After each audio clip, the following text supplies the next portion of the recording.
Hello, my beautiful people from Untouchable Mama. Thank you for watching our YouTube channel. Please do not forget to subscribe and press the notification button. Thank you. One love. Bye bye. Hello, my people. How na there from Untouchable Mama? I greet the house. Also, na there fine. My brothers, my sister there. This one where I want us so, Niye do ya tai. Niye do ya gwiye do me gwa. Nyawe ikuga ibungbe arwa wodo dege uhu wome. Hi. I don't know. Ima ni dedeze buni waze do mena. Ide no eleni atana na concerne bush lion. Ona concerne eledi ni atie ame. Ona concerne mama Okpaika. First of all, bush lion. Bush lion, you dey form my hand, bush lion. Bush lion, we wa follow be me. Why na? Veni na kwenye na. Iwa de kwen video we. De kwen video we. Bush lion, do hiyo okbiyo huo. Do hiyo okbiyo huo. We no do wa we marriage re. Instead we na mi we ware e oni mu. Uvia wo ha wo wero. Social media. No, bush lion we fuck up na. Ave no we una me like what do I fuck up? Wa mo ho wa do I change words. I je le geni na ka le video we. Una wa respect to ihu. Una because we respect you. Una because mami mi okpa na oya we fi pe bi ohu. Ina wa like me ninu tani. Asokpa na do fi pe bi ohu. So amana do way audio vaseti enya nimere uswe manire YouTube no. So una gele la di una do apologize no we ni na sorry em na ni no sunu ni. You know, ina wa appreciate, ina wa like na we egbe be ni na ona fuck up. Una ka mewe ke na fuck up o be la di we wa egui eri je go se gba no ma fo we ti made a mistake we ti anything eti sunu. Bush line but we wa una we wa ko ware me do ko ware ne we video we wa una atia o ba se ki we onwe na me na we ba nyo pa kan o wa se the next day me do mi video ne ni afie no ya atia bone lady na no re London madam Paika Bush line anya gbon very yo ni ikata ma we wa jere ba so pa na ka go we gun ba to wo ho na wa wo ma ke ohu na kwe la dia sef ohu na la dia mo itamu we na bush lion ohu na la dia na aro wi we ona wa ati e bonu e no wi adesin e to asen gi ohu o me ta ma la dia we la re ona ohu nu we ke ti e bonu na okpe ya oma gwe na ewe abi o me nu gwa lo ge de no ohu e we no okpe ya we do ala dia o do exchange words with ohu ma like ono na nia wo wa ya si okpa e ka we la dia nia because when it we iwe saga wetin e wa ko wa stay le on yin iwa agogo kege ni ade then e ma uje no isi obo si owe o ma baladian dogun ono na ni ona ya si obo na si owe ladian ene ma wa be cousin we wa da seto and madam Paika we God Self Foundation we ba ni oje who forget any ya o pe eje ne no dere o pe ya eje ne no dere okay, wa watching we setonia we ise manania we na do if we do atie bone ohona we me bare ye no because I kevani babania o we otun magwanjo madam Paika we o ma do ri otun no pe alawa ezo be gbe do sun o pe ewe mi very oni bush lion anya gbon very oni ima oni be he nu wa wo kan we ya gbe because we yan wa tale many things ibani no adult wa he no ri ko wa o oga no te wu wa adult anadu ata we no wi oha na we ne no nwa he nu we no ma wi oha o ma na he since we ever adult wa he I go anje gbe meri oni because o ma na ga adult ne no ko wa ye life wa ya so fa o ma nu wa gu do ma we ma nu wa me he push la yen do awo na ge wu mara pa social media iko ga ilo weze motama we na ri egbe wele enu we ka wa obi fo no wa ri eri wa many people wa watch you we do le lo kwa we saga le li ho we sa ga ya lo we motama we na mi we ni ho je ya lo we e ko wa e ko ri egbe o ga wo kun we ni a o do a reply madam Baikania iwe ihu no we no pe ya do egbe very oni because e respect no regbo we mu efua o ma na san we ze yo bi ohu no ma no je anya gbo very oni bushline yon ga wo very oni e ko la wadia una maybe no dey important no ha ta me ma ula di other time me ma that is ene ma ha be ya me nwa ene ma ha be ya me sense because agba no ma fo agbo na emi no ri eri emi no jo ma ya gie me no we ko ware ni me no we dege we oba se ki u we ti le do time me ma we ibe jone a o me so enu we do ale no ko do atale me owo ko no pa edu ma lo bi eke do ma no ke no bushline yon who care to know ko no gba ime ka o no we ya tie what no ho ha tie o we nene mi water go we wa ata o ge wa ri me lady no pa ni my sister we te we do full bush line yon e ke no we na full bush line yon ba ni we na full gbo because he done a video wo we ya tinye kokobire master ni ya send igume e ge if your body ho on selfing bush line yon e do je be na ge edo jere na refei edo ajere lioni because oni ti egbe uje do yen we me ke no ma no ti egbe we uje do we na ti uje do respect no redo igbe o we hin we gwa la di o do ata me no o ni no ko kole ogba kan yo we ya abi o ma gba kan yo we o ga wunu e o salo bo na we na bi hu mo de na ba be bia na wa bi agogo wa bi o mo pia e fe ya wa we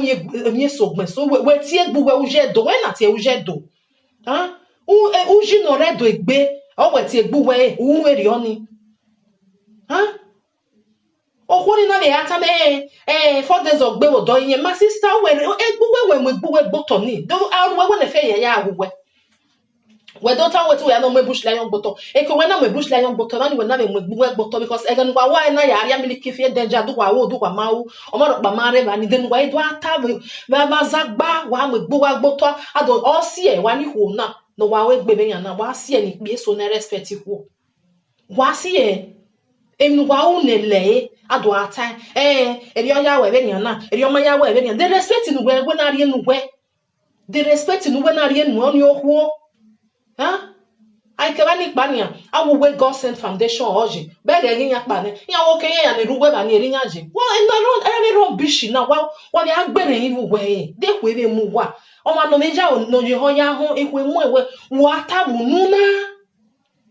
tabunu enye soro aru we bu e ta ladian ai ko wa mi ne ai ko wa mi ase adobo mi be na ni sunu self we ta ladian because e respect no regbu we mu fua do we mai e kun we na ya disgrace bush line when we na ya disgrace gbu because bush line pa we ya disgrace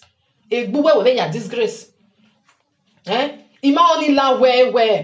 o se we odo bush line do lele organic ataba adult wa hin ma understand why ti ya we ni o se mega no odo mi model odo mi me o se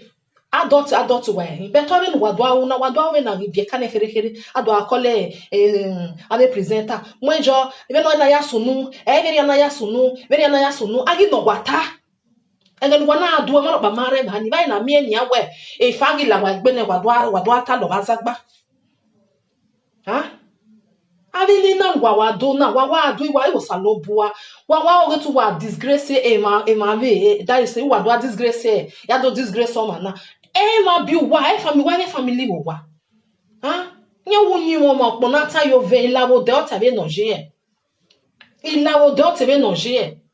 o ge fe inoro aika o ma mu egbe veri oni gwe nu we kweta se o me nu we ya kwe ta nya wa nya fo nya ta na imae o bu uje do no uje do nya atinye ga tie ni change because o me na tie uje do we mi ame mani redo ni no gele no moji iya gbunuje veri oni pa eri oni awa ata o wa la de do awo mo ge we yo we ri wauna eri bi ave we ma bege ave bi ave ni eni ya jawe ni o bi no gele o bi ya we ru da mu wa me na ni go to ya o bi ya no o bi no bi ya o pa ya ho mi no taru no ho ya wo ma na o se na sike we o ma wa gun oye no koko ne awe wona tawu nuna wona kere na de gbe no kere no wadi mewu we ade we akere the family no we kere because we are your zangie family why your zan why dey geni to tagiyan oni lady no ata we ona agba koji yen ona we nene mi ona gbe nene 4 days we ma we head down eni we tani we no mati mi na u no bet na ya wo po na ya we adesupo wo wa na we because the message tita bania we obia wo kwa ha mi egbe no mati no mi na mule that time when le go zanana ya we adesupo na mo ya de goma that is no dey private no ona wa hin na do amoye social media adu atiatia yi fo de bushla wo wasi no na jena wo wasi no na jena imo so tamawe we na kwe ayi we self o ma so ni we social media amen we da ya ri okwore ni we be go ma ro pa ma we wa re Miami wa gba enjoy odo ni wa ma re Miami wa ri yo be wa ya enjoy we de go ma ro pa ni ijawo o ma no dari okwo we wa re mo only the first thing we ka wa ta amen we wa la de wa to go ba se kinu we ya enjoy a marriage me o mundo ateme madam baika moti ebone ru abuari London ru kan abuari London we do togo ko no pa we no ya sunu we no ma ya sunu who ask you bush lion we be je school do ma no you know we no ya sunu we no ma ya sunu we ega no wa we na adu ne ne ma ga ru wa we ma no we do ata lo ma ni ya ga ru we no ya ma ru we na ke na ko ya ta sa ko we wu lo ye kinye we no we na we ma lo ye ke they know you can we then we head do ata me ma we ma gele lo ye ke o ge ata hia nyonya no ya ta ai de ba ho nu we only say ya like me so me na asili ya bosili ya wese any to asin because on any gbe o we wa go wo do wa go o ya mo madam bai kan ya si obodo si eladia o so wa ka we 2020 now e na ti saga yen lewu madam bai ka my sister egui forgive a bush lion forgive her to ye no matter ma understand or no so why don't root on in here because we promise in a way a year now always saga so you want to take and face another thing so when you want a promise in it get already on it any ya balek beji understand here we see what bola dia because we maya go lo and we share a video or get if you go marriage in me or me ati ewe but why forget any ya no matter self we I beg you, more than they do now. When what anywhere, how we on 2020 now, get already on it. Saga. Emi ya gbiyan ya mu fi o gigma. Ya ka ba ni ya mu fi obonokpa. Adult yan kin there be adult. Yan do ata social media yan disgrace gbiyan. E ba ni e ke ba ni pa yan ri egbe no biyan. Onyo wa di me wo any wa to tari yan. Awu ma re we get nonsense yan do ata love social media.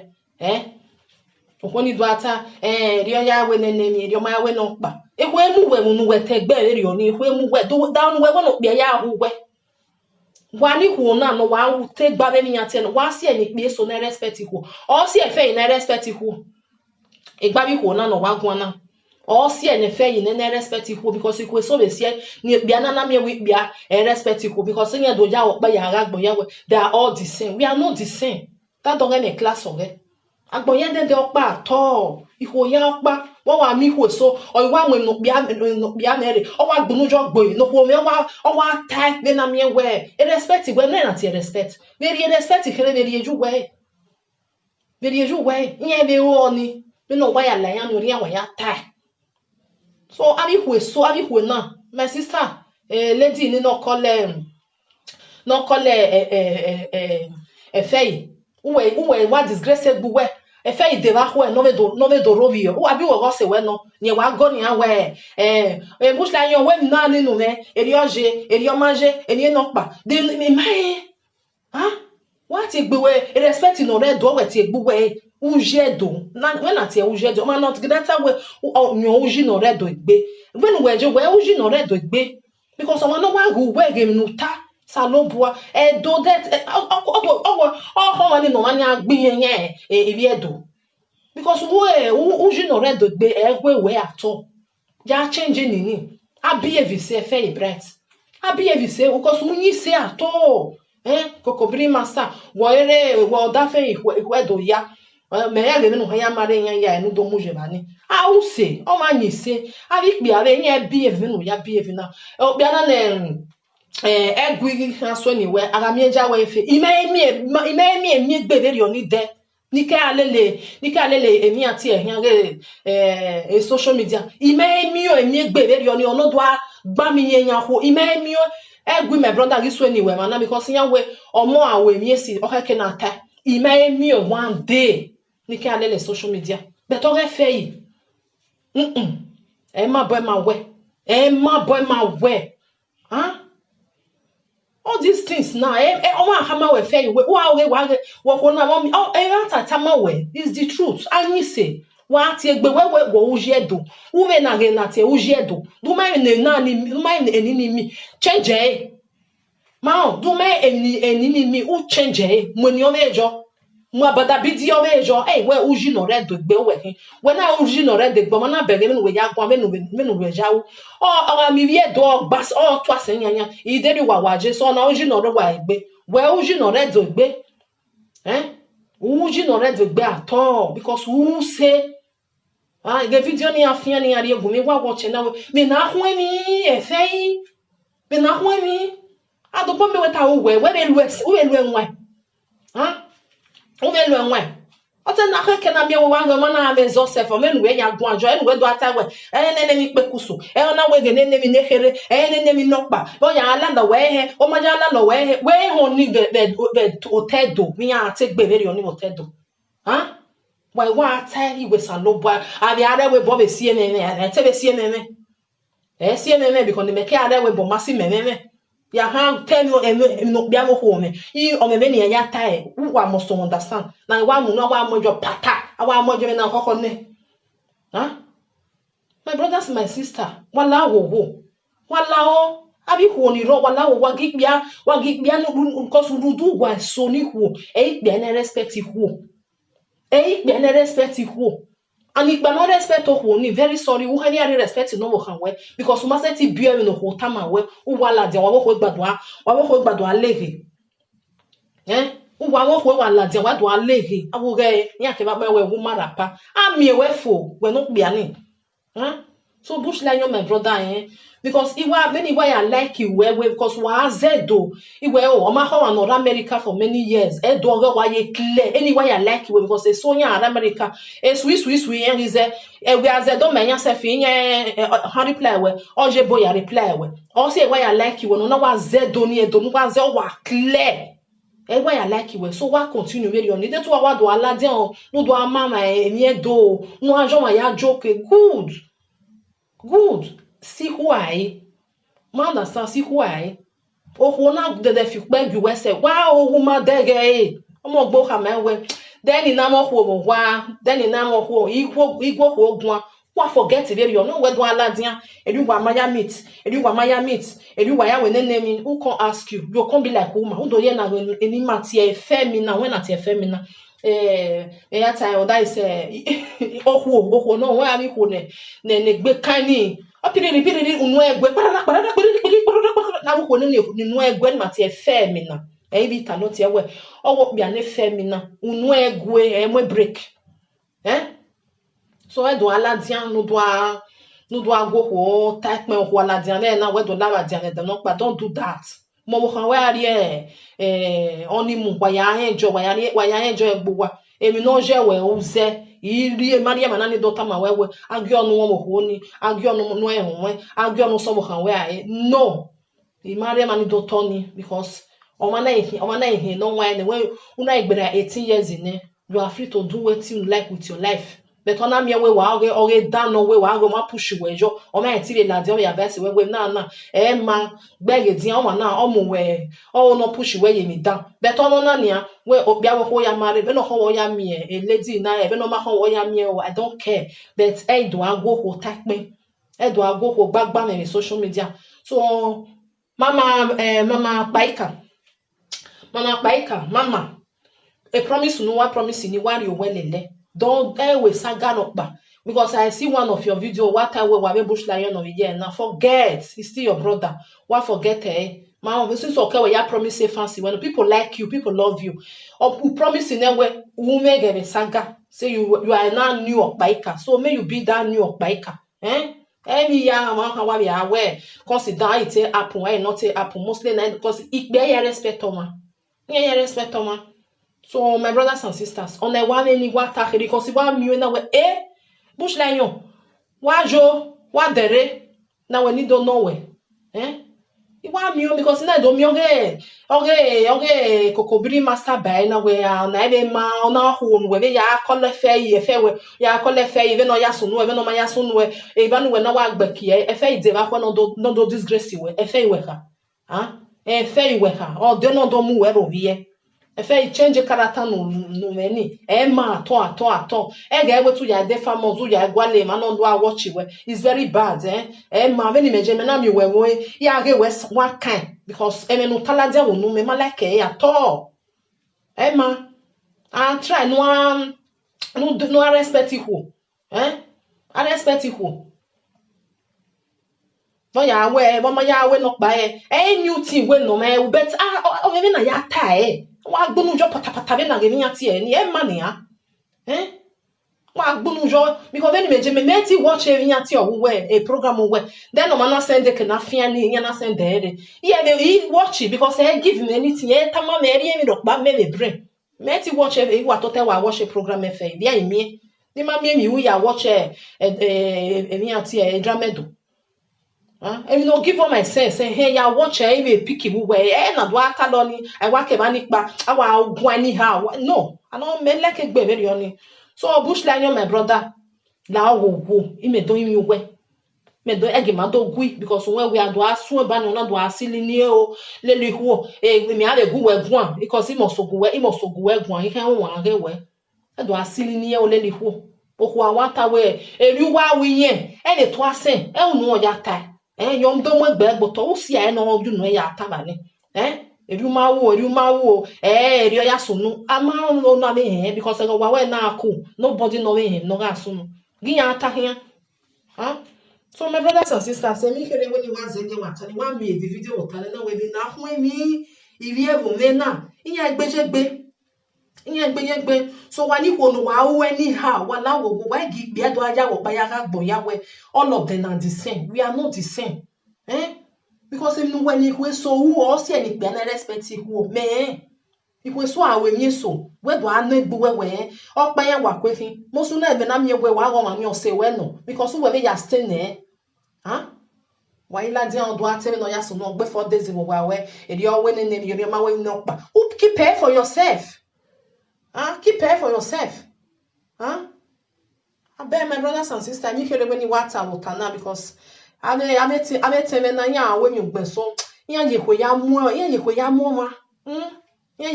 ma we are telling we what we disgrace so many e ko na disgrace so many we na be disgrace gbugbo because we me gbugbo gboto una be mo family ke nu kere una be mo ya gboto because ya must to be down on social media I mean man ngi so my brothers and sisters from Otonshebo mama ni kere when you wa weta na o lenya be to ma lenya iya water e kole egbo de na ho enia obia no hagele wa mare odo da me rubbish no ga ata na we wona ho ni han ya ni jogwai why think na ni why think ani no wata ni social media na o da we ya je egbo no me ho do ba ko na mi obia no gele gu ya ari obia ni na de o no de responsible ona do da me rubbish no we ga ata lo ni o we wona ho ave ma no me da me o eneni ye na ta we ko na hi han present na de ko ni hari na hi a oni han ya ga we wona ho no we hari o na ya ju no ya ata ni rubbish ge derio eri o ga awo no na eri eweri na eri o gba konjo de ma gba konjo why think any abeg my brothers and sisters, just a little one from Otonshebo mama. Remain blessed. See you for my next audio. Please do not forget to subscribe. Share with your friends.